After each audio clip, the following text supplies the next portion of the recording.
संसद का शीतकालीन सत्र शुरू। प्रधानमंत्री ने कहा कि अमृतकाल विकसित भारत का कालखंड होगा।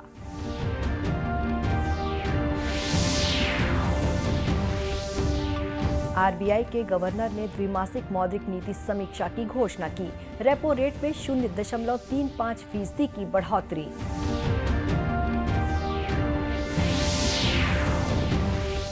राजस्थान के उदयपुर में भारत की अध्यक्षता में G20 शेरपा बैठक में चर्चाओं का दौर संपन्न।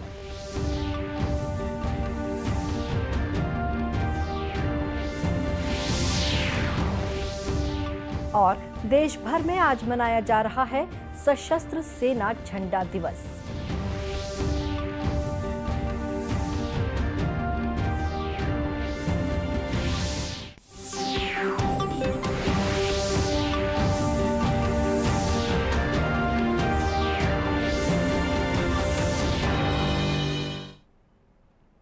नमस्कार, आप देख रहे हैं दूरदर्शन समाचार।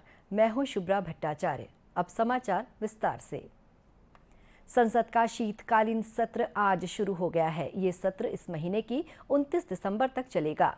एक ट्वीट में संसदीय कार्य मंत्री प्रहलाद जोशी ने बताया कि संसद के 23 दिन के शीतकालीन सत्र में कुल 17 बैठकें होंगी।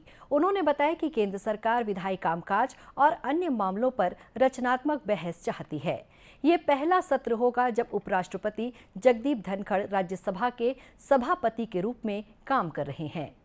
प्रधानमंत्री नरेंद्र मोदी ने शीतकालीन सत्र के पहले दिन अपने संबोधन में कहा कि अभी कुछ दिन पहले ही भारत को G20 समूह की मेजबानी का दायित्व मिला है। साथ ही ये समय अमृतकाल के आरंभ का समय है। ये अमृतकाल एक नए विकसित भारत के निर्माण का कालखंड तो होगा ही, साथ ही भारत इस दौरान विश्व के भविष्य की दिशा तय करने में बहुत महत्वपूर्ण भूमिका निभाएगा।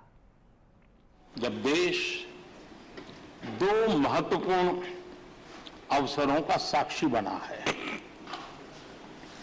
अभी कुछ ही दिन पहले दुनिया ने भारत को G20 समूह की मेजबानी का दायित्व सौंपा है। साथ ही ये समय अमृतकाल के आरंभ का समय है। ये अमृतकाल एक नए विकसित भारत के निर्माण का कालखंड तो होगा ही, साथ ही भारत इस दौरान विश्व के भविष्य की दिशा तय करने में भी बहुत अहम भूमिका निभाएगा।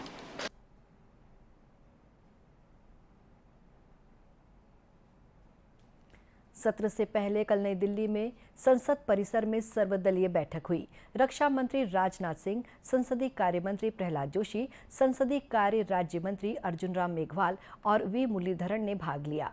बैठक के बाद संसदीय कार्य मंत्री ने बताया कि सरकार अध्यक्ष की अनुमति से किसी भी मुद्दे पर बहस के लिए तैयार है। विश्व बैंक ने वित्त वर्ष 2022-23 के लिए भारतीय अर्थव्यवस्था की विकास दर का अनुमान बढ़ाकर 6.9% कर दिया है। पहले ये अनुमान 6.5% था। चुनौतीपूर्ण बाहरी परिस्थितियों के बाद भी भारतीय अर्थव्यवस्था की प्रशंसा करते हुए विश्व बैंक ने बताया कि अन्य उभरते हुए बाजारों की तुलना में भारत ने वैश्विक समस्याओं का बेहतर तरीके से सामना किया है। अंतर्राष्ट्रीय वित्तीय संस्था ने कहा कि बाहरी चुनौतियों के बावजूद अत्यधिक घरेलू मांग के कारण भारत के पूरे विश्व में सर्वाधिक उभरती हुई मुख्य अर्थव्यवस्था बने रहने का अनुमान है। आरबीआई के गवर्नर शक्तिकांत दास ने द्विमासिक मौद्रिक नीति समीक्षा की घोषणा करते हुए बताया कि रेपो रेट में 0.35% की बढ़ोतरी की गई। इससे रेपो रेट बढ़कर 6.25% हो गया है। Of the Indian economy. Accordingly, the MPC decided to increase the policy repo rate, as I have said, by 35 basis points to 6.25% and to remain focused on withdrawal of accommodation while supporting growth. As regards the stance of the monetary policy, the MPC took a holistic view of the policy rate and the liquidity conditions relative to inflation.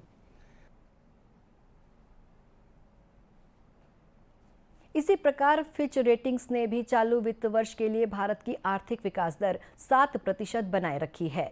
वैश्विक credit rating agency ने कहा कि इस वर्ष भारत सर्वाधिक तेजी से बढ़ते हुए बाजारों में से एक हो सकता है।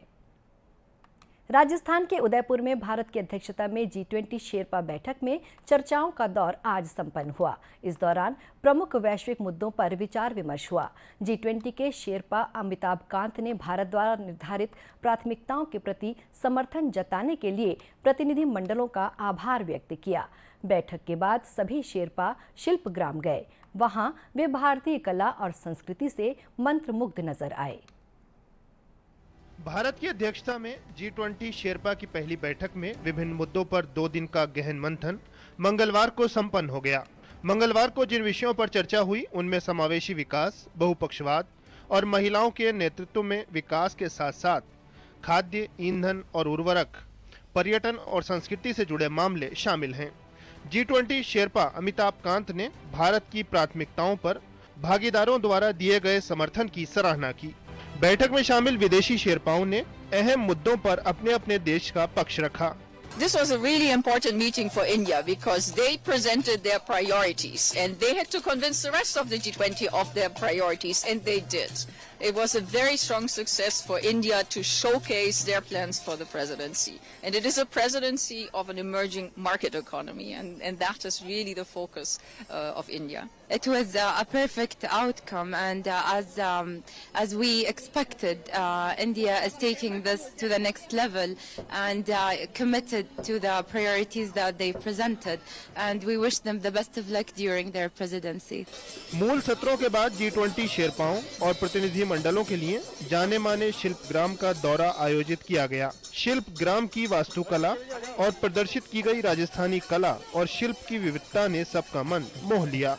शिल्पग्राम और राजस्थान की कला संस्कृति ने सभी मेहमानों को मंत्रमुग्ध कर दिया और उन्होंने भारत की मेजबानी की सराहना की। Grateful for the Indian government for having organized this first Sherpa meeting, which was fantastic. The hospitality has been amazing. We're really getting to know the diversity of the Indian culture, and we are here today in this crafts village, which is really a privilege for me. 3 दिनों के दौरान समकालीन वैश्विक, सामाजिक, आर्थिक और भू राजनीतिक चिंताओं को ध्यान में रखकर भविष्य की रणनीति पर चिंतन हुआ। विचारों का ये आदान प्रदान भारत की अध्यक्षता में G20 समूह के एक पृथ्वी, एक परिवार, एक भविष्य के मूल मंत्र को आगे बढ़ाने में महत्वपूर्ण है। मुख्यमंत्री भूपेश बघेल ने आज गरियाबंद स्थित सर्किट हाउस में अधिकारियों की बैठक लेकर राज्य शासन की विभिन्न योजनाओं की प्रगति की समीक्षा की। बैठक में मुख्यमंत्री ने जाति प्रमाण पत्र को लेकर आ रही दिक्कतों को दूर करने के निर्देश दिए। मुख्यमंत्री ने पिछड़ी जनजाति की भर्ती के लिए मेरिट के आधार पर पदों में भर्ती की भी सहमति प्रदान की। श्री बघेल ने हाट बाजार क्लिनिक को छोटे छोटे बाजारों की जगह बड़े बाजार में करने और ओपीडी को बढ़ाने के भी निर्देश दिए। मुख्यमंत्री ने कहा कि गरियाबंद जिले में बहुत काम करने की जरूरत है। यहाँ जंगल बहुत हैं, सड़क, बिजली, स्कूल, पुल और पेयजल की सुविधा के लिए काम करना है। श्री बघेल ने समीक्षा बैठक के बाद पत्रकार वार्ता में कहा कि गरियाबंद जिले में सिंचाई के क्षेत्र में लगातार काम करने की जरूरत है। नरवा कार्यक्रम सफल रहा है। जिले में भी नरवा प्रोजेक्ट लिया गया है, जिसमें अब पानी रुकने लगा है, जिससे लोगों की निस्तारी और पेयजल समस्या दूर होगी। लगातार काम करने की आवश्यकता है, लोगों को पानी मिले, सिंचाई के लिए भी मिले। तो जो नरवा वाला कार्यक्रम है वो काफी सफल रहा है। आपके जिले में भी नरवा प्रोजेक्ट लिया गया है, जिसमें बहुत जहाँ पानी नहीं रुकता था अब पानी रुकने लगा है, जिससे निस्तार की भी समस्या दूर होगी और दूसरा सिंचाई की समस्या दूर होगी। उल्लेखनीय है कि मुख्यमंत्री ने कल गरियाबंद जिले के बिंद्रा नवागढ़ विधानसभा क्षेत्र के बिंद्रा नवागढ़ में आयोजित भेंट मुलाकात में क्षेत्र के लिए अनेक महत्वपूर्ण घोषणाएं भी की। उन्होंने गरियाबंद जिले के अमलीपदर रूरल इंडस्ट्रियल पार्क में दुग्ध प्रसंस्करण संयंत्र की स्थापना की घोषणा करते हुए कहा कि इससे दुग्ध उत्पादक किसानों को अच्छा लाभ होगा। देश भर में आज सशस्त्र सेना झंडा दिवस मनाया जा रहा है। ये दिवस हर साल आज ही के दिन शहीदों और मातृभूमि की रक्षा करने वाले सशस्त्र बलों के जवानों को सम्मानित करने के लिए मनाया जाता है। ये दिन सशस्त्र बलों के कर्मियों के कल्याण के लिए लोगों से धन एकत्र करने के लिए मनाया जाता है। रक्षा मंत्री राजनाथ सिंह ने कहा है कि सशस्त्र सेना झंडा दिवस सशस्त्र बलों के शौर्य, साहस और बलिदान को याद करने का दिन है। एक वीडियो संदेश में श्री सिंह ने सभी से बहादुरों के कल्याण के लिए सशस्त्र सेना झंडा दिवस कोष में योगदान देने की अपील की। छत्तीसगढ़ में भी सशस्त्र झंडा दिवस के मौके पर अनेक कार्यक्रम आयोजित किए जा रहे हैं। राजनांदगांव जिला सैनिक कल्याण बोर्ड कार्यालय में कार्यक्रम आयोजित कर प्रथम और द्वितीय विश्व युद्ध में शामिल सैनिकों की विधवाओं और उनके परिजनों का सम्मान किया गया। इसी तरह 1971 के बांग्लादेश युद्ध में शामिल भूतपूर्व सैनिकों का सम्मान किया गया। इस अवसर पर भूतपूर्व सैनिकों के कल्याण के लिए धनराशि एकत्रित की गई। जिला सैनिक कल्याण बोर्ड के अधिकारी ग्रुप कमांडर ब्रिजेश कुमार शर्मा ने लोगों को सैनिक कल्याण और सहायता के लिए धन देने की अपील की है। झंडा दिवस यानी कि देश की सेना के प्रति सम्मान प्रकट करने का दिन है। ये उन जांबाज सैनिकों के प्रति एकजुटता दिखाने का दिन है जो देश की तरफ आंख उठाकर देखने वालों से लोहा लेते हुए शहीद हो गए थे। इस दिवस की शुरुआत 7 दिसंबर 1949 को हुई थी। इस दिन एक विशेष प्रकार का झंडा वितरण कर लोगों से धन संग्रह कर शहीदों के प्रति, उनके परिवार, उनकी वीर नारियों के प्रति कल्याणकारी योजनाओं में लगाया जाता है। जिला संयोजक एसी पंथ ने भूतपूर्व सैनिकों के कल्याण के लिए लोगों से स्वैच्छिक रूप से दान करने की अपील की। मान और शान के लिए न्यौछावर होने वाले उन शहीदों को याद करने का दिन है जिन्होंने अपनी इस धरती की रक्षा के लिए अपने प्राणों की आहुति दी। और मैं आप सभी को बतलाना चाहूँगा कि आज झंडा दिवस पर एक विशेष प्रकार का फ्लैग लगाया जाता है और आज के दिन इसी झंडा दिवस के उपलक्ष्य में एकत्रित होने वाली राशि को उन्हीं जाबाज शूरवीरों के परिवार, उनके आश्रितों के लिए विभिन्न कल्याणकारी योजनाओं एवं उनके पुनर्वास हेतु खर्च किया जाता है। इस अवसर पर भारत बांग्लादेश युद्ध में शामिल भूतपूर्व सैनिक सरदार भगवान सिंह और मंशूराम डटसेना ने युद्ध के दौरान के अपने अनुभव साझा किए। 10-20 आदमी बैठे थे तो हमारे को साहब ने फुल ऑर्डर दे दिया, मारना हो मराना काम है तुम्हारा। तो जब ऐसे हुआ तो सामने आते गए तो मेरे ऊपर ही बहन छोड़ दिया था कि जब पहला फायरिंग आप करोगे आपको कोई ऑर्डर नहीं मिलेगा। जब सामने से दुश्मन हमारे बिल्कुल पास में आ गया तो हमने फायर किया। उधर के भी आदमी बहुत मर गए, हमारा आदमी बिल्कुल सेफ रहे।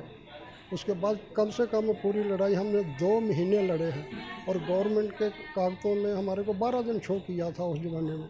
तो 2 महीने लड़ाई में खुद हमने लड़े हैं, तो जिसमें ज़्यादा बहुत हमारे भी आदमी शहीद हो गए थे। लगभग 40 आदमी हमारे बटालियन के शहीद हुए थे। 71 वार के समय में असली उस टाइम बेंगलोर में था, transport training wing Yelahanka Bangalore में है वो। तो अचानक हमको शायद जुलाई अगस्त का महीना का होगा, वहाँ से हमको गुवाहाटी बुलाया गया 3 महीने के लिए। वहाँ गए तब तक पता नहीं था हमको कि किस लिए ऐसा आना पड़ा। यानी अक्सर ही क्या होता है कि किस लिए जा रहे हैं वो खबर करते हैं, वो हमको मालूम नहीं था। वहाँ जाने के बाद भी पता नहीं चला, साधन नहीं था, इतने संचार साधन नहीं थे, न टेलीफोन का होता ही नहीं, सुविधा भी नहीं थी, मोबाइल तो था ही नहीं। वहाँ जाने के बाद पता चला कि युद्ध छिड़ने वाला है, उसकी तैयारी चल रही है। गौरतलब है कि सशस्त्र सेना के सम्मान में प्रतिवर्ष 7 दिसंबर को झंडा दिवस मनाया जाता है और इस दिन लोगों को एक विशेष झंडा देकर सैनिकों और उनके परिजनों की सहायता के लिए धन एकत्रित किया जाता है। भिलाई में इन दिनों 3 दिवसीय 13वीं छत्तीसगढ़ राज्य स्तरीय साइकिल पोलो प्रतियोगिता आयोजित की जा रही है। छत्तीसगढ़ राज्य साइकिल पोलो एसोसिएशन और भिलाई इस्पात संयंत्र साइकिल पोलो एसोसिएशन द्वारा आयोजित इस प्रतियोगिता में दुर्ग सहित 8 जिलों के खिलाड़ी भाग ले रहे हैं। साइकिल पोलो प्रतियोगिता के अंतर्गत भारतीय सेना और भिलाई इस्पात संयंत्र के मध्य एक प्रदर्शन मैच खेला गया, जिसमें भिलाई इस्पात संयंत्र की टीम ने 6 के मुकाबले 5 गोल कर जीत हासिल की। छत्तीसगढ़ साइकिल पोलो एसोसिएशन के महासचिव विनायक चिन्ना ने बताया कि छत्तीसगढ़ में साइकिल पोलो की शुरुआत 2003 से की गई थी। अब छत्तीसगढ़ को मेडल मिलने लगे हैं।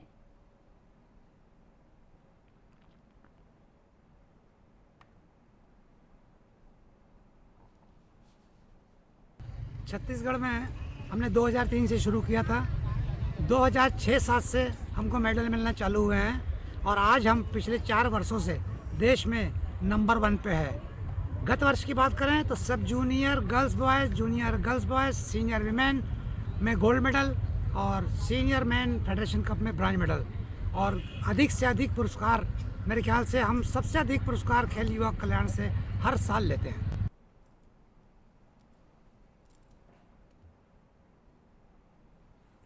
गौरतलब है कि नागपुर में 22 से 25 दिसंबर तक होने वाली आयोजित राष्ट्रीय साइकिल पोलो प्रतियोगिता में छत्तीसगढ़ की टीमें भाग लेंगी। और इसी के साथ ये समाचार बुलेटिन समाप्त हुआ। नमस्कार।